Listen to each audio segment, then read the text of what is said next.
Christmas Eve morning. Email us at friends@foxnews.com. Your picture may just end up today on Fox and Friends. Good morning. Good morning. Go Jesus, it's your birthday. That's the best line in that It's your song. birthday, almost your birthday. Yeah. I love the stockings being hung over the fireplace. It's so pretty. It's such a nice touch here. It is, and it's raining here in New York, but we're told Santa on the move. Santa is on the move, so Christmas Eve is underway. Did that just come in over your eye? A travel weekend, and it's in full swing. Airports are crowded across the country, especially Los Angeles. Yeah, FlightAware reporting more than 480 cancellations and delays throughout the U.S. It's causing some passengers to miss out on Christmas festivities. I think the kids are just really disappointed, actually, that we're not going to wake up Christmas morning. We have a family Christmas morning routine. We go down, we film them coming down the stairs, film them open their presents, Christmas jumpers, joggers, all that type of stuff, and no. And rideshare drivers could be protesting again after rallying outside of Hartsfield-Jackson International Airport in Atlanta for fair wages.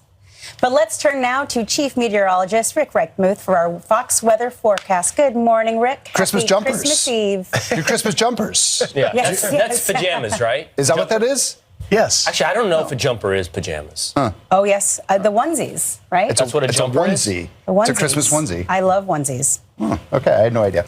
All right, guys, if you're thinking white Christmas, so few people are going to have it. We've got it out across parts of the Intermountain West, the Rockies, and this is the one up here across the plains that's going to have a white Christmas. It's not white yet, but it's going to be falling throughout the day today. From this storm that we've been talking about the last few days, and it's a slow mover, it's also really warm out ahead of it. Take a look at this. 45 degrees in Fargo, North Dakota on December 24th. This is current temperatures, 49 in Chicago. The heat is on there. In fact, those temperatures are going to be breaking some high record temperatures for the date. So that's how warm it is. This is all of the moisture that's now streaming in across parts of the South. Dallas getting the rain right now. It's going to be better later on this afternoon, so you'll probably be able to get home just fine. To the north of this is where we've got the snow, so parts of eastern Colorado, northeastern Colorado, areas of Nebraska. Some spots there will pick up over a foot of snow, so it'll be a really white Christmas for a few people across parts of the northern plains. But we are going to be looking at these delays in the airports today.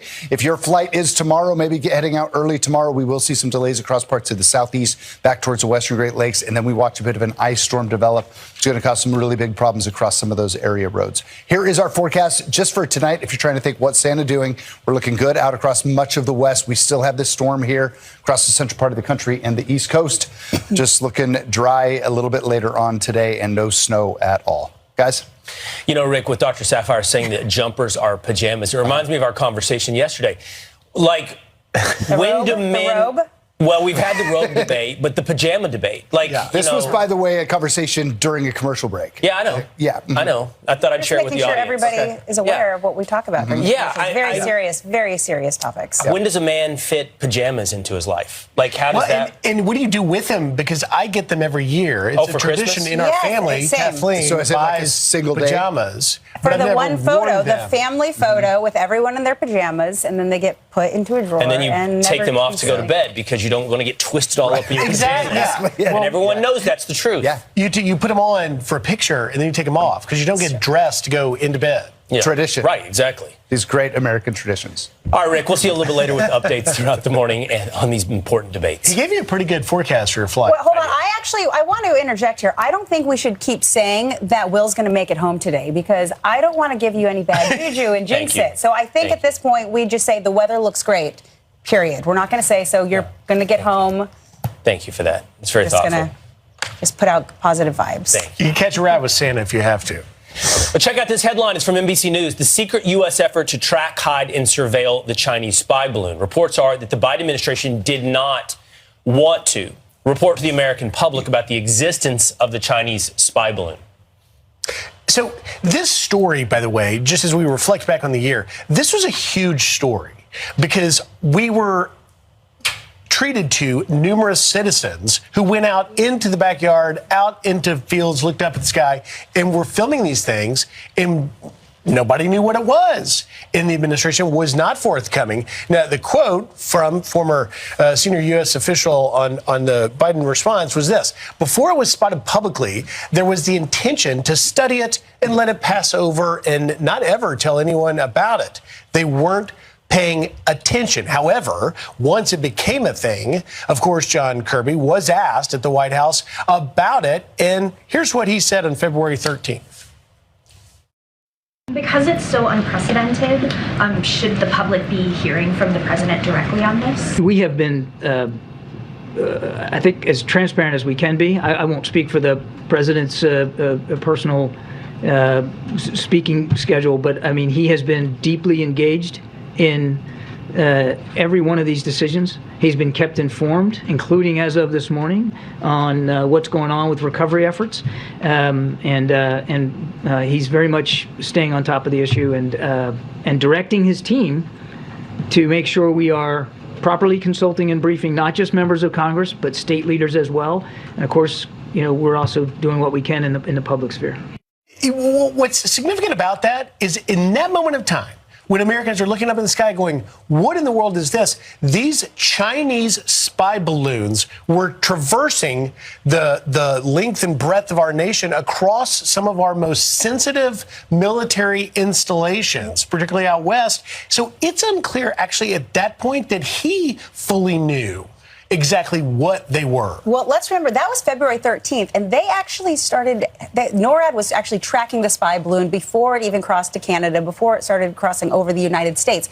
And they said they were watching it. They recognized that it was from China. And then by the time that it started coming over the United States, they put planes next to it to surveil it while it was surveilling us. And they didn't choose to shoot it down until after it had already made its entire way across the United States, getting surveillance footage, as you're mentioning, of a lot of our military bases, and then they decided to shoot it down over the Pacific Ocean.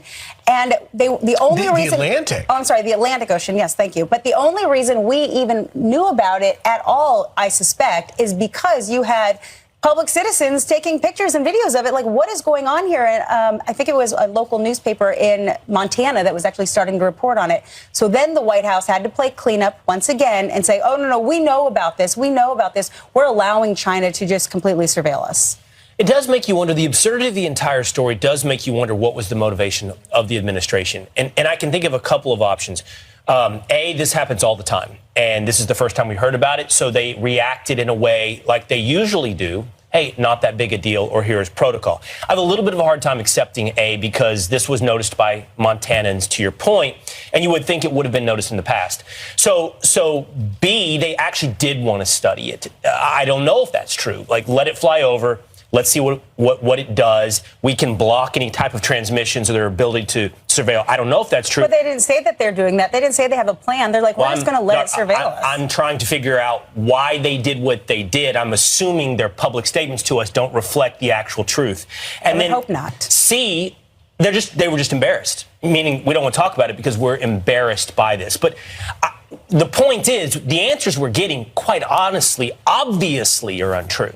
So what is the intel, what is the intelligence agency reason for the way they handled this? Well, President Biden actually said that, we're not coming down hard on this because the Chinese were so embarrassed by this, which I find also extremely hard to believe. I agree with you, Will. There has to be more to this story, and right. I don't know if we'll ever know. My favorite part of the story is, and we've got the video from Surfside, South Carolina, so that's just next to Pawleys Island, South Carolina, where I've vacationed for more than 35 years, and I was getting calls from everybody in that area saying, if the government doesn't take it out now, we're taking it out. I'm not sure how they're going to do that, but it clearly got the nation's attention. Now, I do have to update, by the way, shifting gears a touch.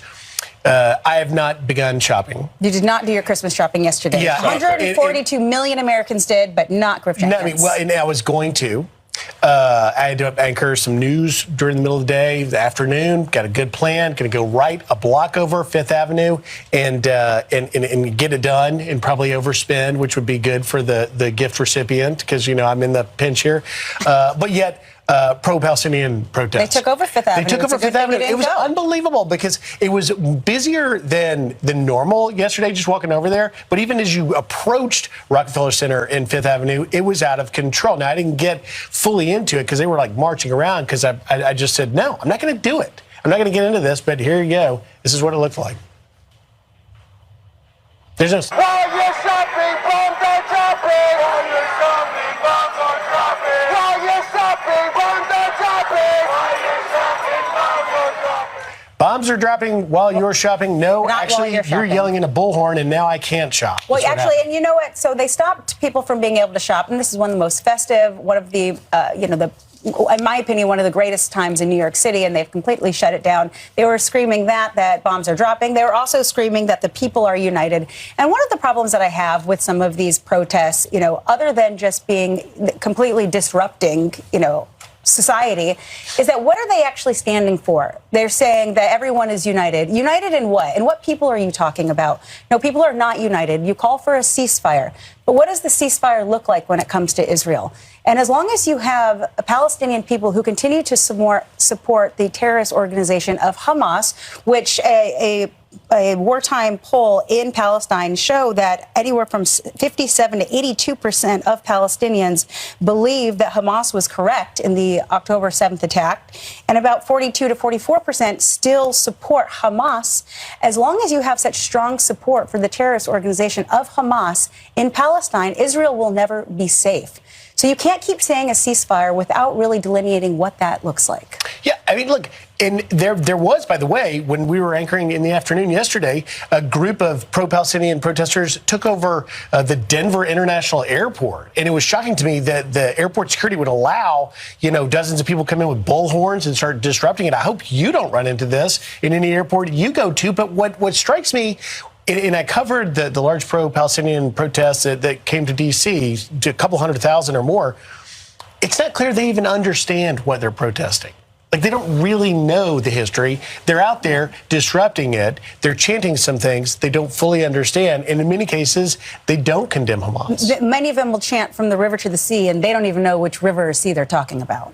Well, it'll be interesting to see this tomorrow, Christmas Day. If the Christmas festivities in Bethlehem, which is in the West Bank, have been Canceled. Significantly less than what is done in the past throughout history. It'll be interesting to see if some of these protests take place here in America on Christmas Day. We'll return now to your headlines. Tributes are pouring in this morning for Dixie Chicks founding member Laura Lynch. She died after getting into a car crash last night. The band writing on Instagram, quote, "We are shocked and saddened to learn of the passing. We hold a special place in our hearts for the time we spent playing music, laughing, and traveling together." Texas DPS saying Lynch died following a head-on collision on an undivided highway in West Texas. She was 65 years old. Florida police are searching for a person of interest this morning after a man was killed in a mall shooting just an hour away from Orlando yesterday. The mall was evacuated after gunshots rang out. No word yet if it'll reopen this morning. A woman was hurt in the shooting and is expected to live. Police recovered a gun at the scene, but are still asking for the public to help locate the person of interest.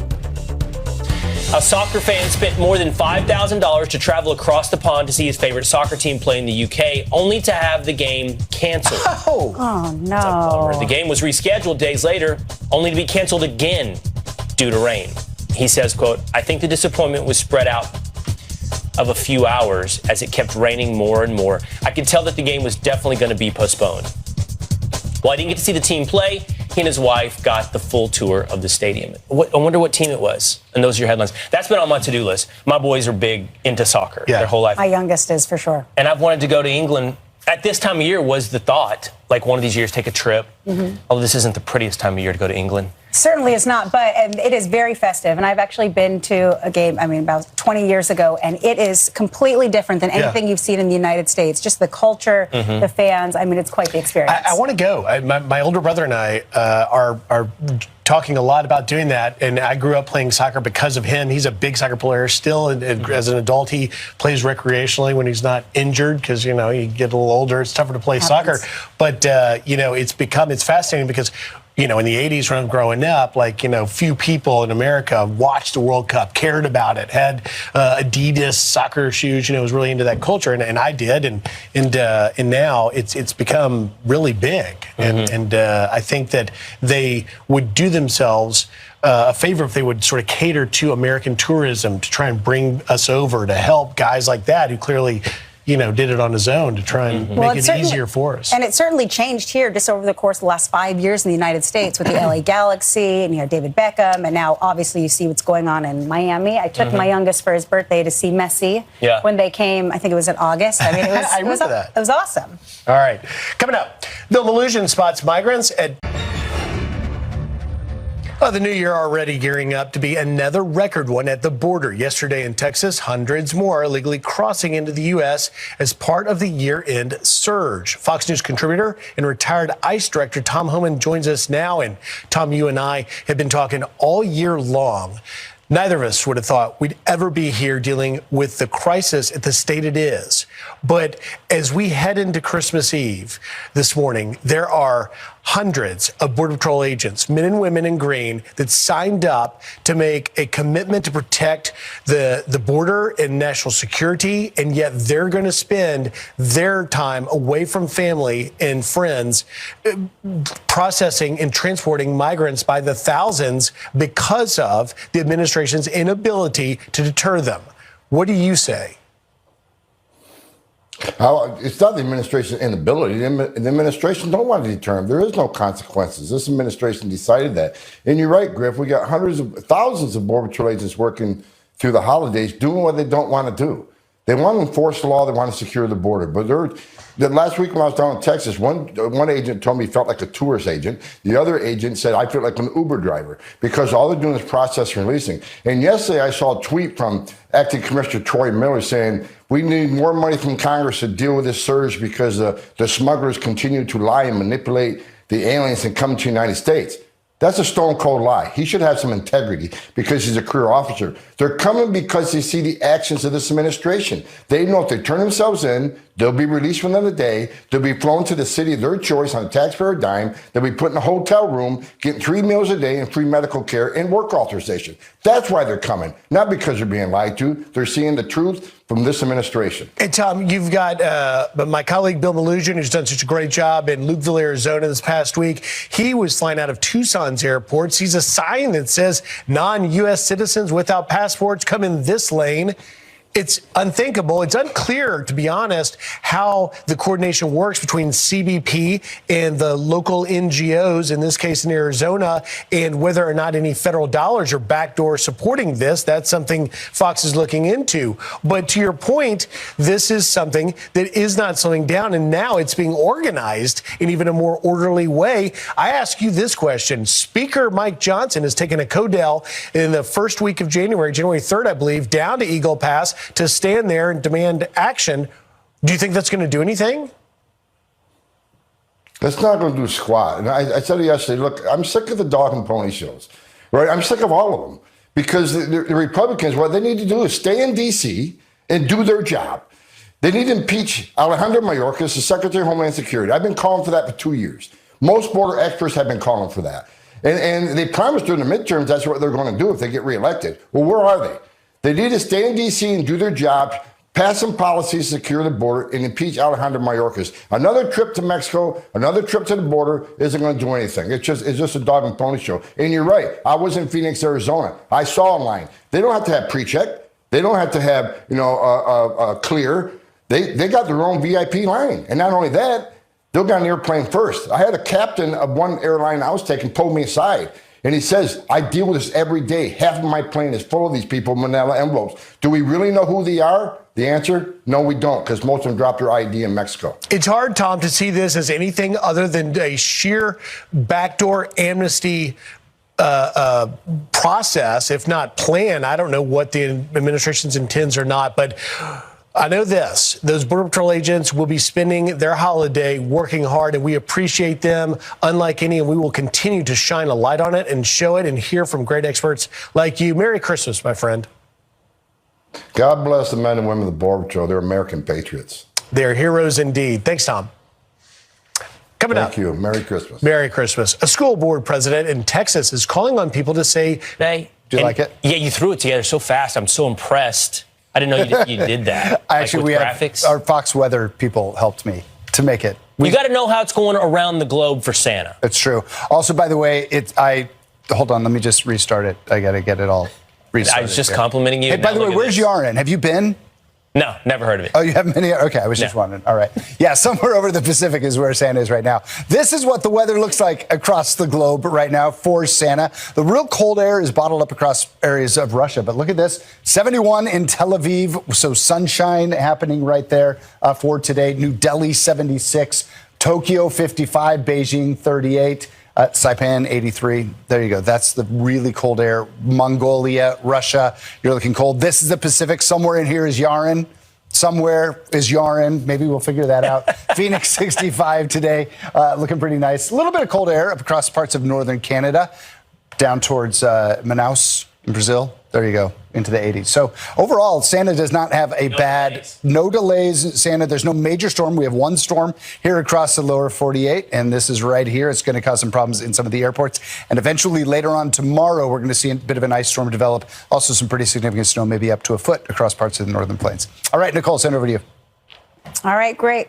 Thank you so much. I am very excited to see Santa and learning more of our global geography throughout the course of the next several hours, watching Santa. Well, a school board president in Texas is calling on officials to say Christmas break instead of holiday break during this time of year, and is officially making sure Christmas break is printed on next year's school calendar. Received, as we all have, several correspondence this month from the district referring to a winter break, winter parties, holiday break, holiday parties, everything but Christmas break and Christmas parties. It's Christmas and New Year's break, and I think the district should refer to it as such. It is okay to recognize and observe this holiday on our campuses. Carroll, Texas School Board President Cameron Bryan joins us now. Good morning. Merry Christmas Eve. Thanks for joining us. Good morning. Merry Christmas. You know, Merry Christmas is a very common seasonal greeting. Some people say it out of habit, others out of obligation, but really it is just a way to greet people during the season. And when people start saying, you know, increasingly over the last 10 years, we've gone away from saying Merry Christmas because we didn't want to offend anybody. And so everyone has continued to say Happy Holidays. What are you doing to combat this?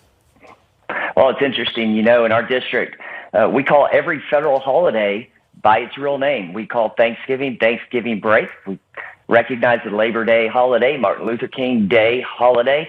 We recognize every federal holiday by its name except for Christmas. And we just think that is ridiculous. Call Christmas Christmas. It just seems like this inclusivity ideology has gotten so out of whack that it's now in order to be inclusive, you have to exclude things like Christmas. Well, you said it right there. The progressive line is to be as inclusive as possible. But in being so inclusive, you are excluding Christians and Christmas altogether. James Hamlin of The Atlantic even said, you know, when President Trump would say Merry Christmas during his presidency, that it was a tool of demagoguery and it was an homage to when the nation was Christian and white. So when people are being offended by Merry Christmas, it seems to be more a sign of their politics than their actual faith. It does. And, you know, the First Amendment to our Constitution says we have the right to freedom of religion, not freedom from religion. And that's exactly what this is. In fact, Texas has a law signed by Governor Perry in 2013. It's called the Merry Christmas Law. It protects people from saying Merry Christmas or Happy Hanukkah on school grounds. And it's just a shame that we have to pass a law here in Texas that tells people they're protected from saying those things. It is a shame, and Merry Christmas should just be treated as the festive greeting that it is. Cameron Bryan from Texas, thank you so much for joining us. Merry Christmas. Thank you. Merry Christmas. Well, coming up, poll numbers show President Biden losing support with Black and Hispanic voters. We break down his newest strategy. President Biden is reportedly planning more trips to minority communities in 2024 to reinforce the advertising his campaign is broadcasting directly to Black and Hispanic voters. Support continues to decline, with an AP NORC December poll finding only 50% of Black adults approve of Biden compared to 86% in July of 2021. And only 57% of Hispanic voters approve, according to a Fox News poll. So here to react is host of Stacey on the Right on SiriusXM Patriot, and Air Force veteran Stacey Washington, and Libra Initiative President Daniel Garza. Good to have you both on the program. Stacey, let's start with you. What do you think is happening? Why is Biden's poll numbers, I mean, that is a big drop, so I'm tempted to use the word cratering. It's just going way down with Black Americans. Why? Well, if you look at what Americans are facing right now in this country when it comes to, let's say, our expenses. It costs $11,400 more a year to live during the Biden administration than it did during the Trump administration. So there are very real impacts for bad energy policy, the refusal to unleash our energy as it pertains to pumping and pulling oil out of the ground here at home. We're not net energy producers any longer. It costs more at the grocery store, more at the pump, more for your energy at home to warm your house at Christmas. And so Americans are looking at those things and running air ads, which the Biden administration, the campaign is actually planning on doing. The campaign wants to run ads on radio and start to roll out initiatives for the campaign. And those things don't really impact Americans. I don't really care what's on the radio when I'm spending $300 to feed a family of 3 at the grocery store every week. That's an unreasonable thing for me to have to put up with. And Biden has not explained how we can improve on that or change that in another term. Black, white, brown, whatever. You know, the economy translates across America. Daniel, you know, I'm sure that is the case as well for Latino voters. But I'm curious, in your estimation, what role, everyone always wonders this, what role is immigration, illegal immigration, playing among Latino voters? Huge. Look, Latinos come to America and came to America because, of course, they believe in the rule of law. They believe in American principles of individualism, hard work, these kind of things that make a society prosper. So when they see the loss of control at the border, well, then, they see an erosion of these American principles. And this administration has stubbornly tried to impose an agenda on the Latino community without considering, what our priorities are either, right? As was being said about inflation, crime in major cities where people feel unsafe, the border. I mean, they make it appear that they are driving a green agenda for the benefit of Latinos when we all know it's going to produce scarcity and sky-high bills for everybody. And what we want actually is energy abundance. They make it seem like we want open borders, but when what we want actually is order, is a return to a control of our asylum process that is being gamed. I mean, for the love of God, we had 17 people on the terrorist watch list come in November. That is unacceptable. So, listening to Democrats, you'd think that Latinos want a society where equity is the end game, when in fact, what we really want is equal opportunity. And this administration doesn't seem to resolve any of these issues. So back to you really quickly, Daniel. We had it up on the screen while you were talking. The approval rating among Latinos is 57%. Now, that's lower, but it's still higher than the nationwide average. So how would you analyze that? Why, and this is historically the case, I know, but why do a disproportionate number of Latinos approve, even if it's down, approve of Biden than the population at large? It could be in the framing of the question. That seems actually high to me. A lot of the polling that we did at the Leave It Initiative didn't show that. And a lot of it has to do with the fact, again, that this is a failed policy approach by the Biden administration when it comes to all these issues I was just mentioning. And they can't even do piñata politics right? The problem with attempts to connect with voters on culture is that it can turn cringy like really fast. The whole thing about the breakfast taco with Jill Biden and then the Despacito debacle by Joe Biden. All these things are a turnoff to a lot of Latinos, and what they're focused on is policy. Yeah, it's pandering. Exactly. They don't want pandering. They want policy positions that are going to reverse the trajectory that we are on. Right. So, Stacey, then sort of a similar question finally back to you. The question is always, while the approval rating may be down among black voters,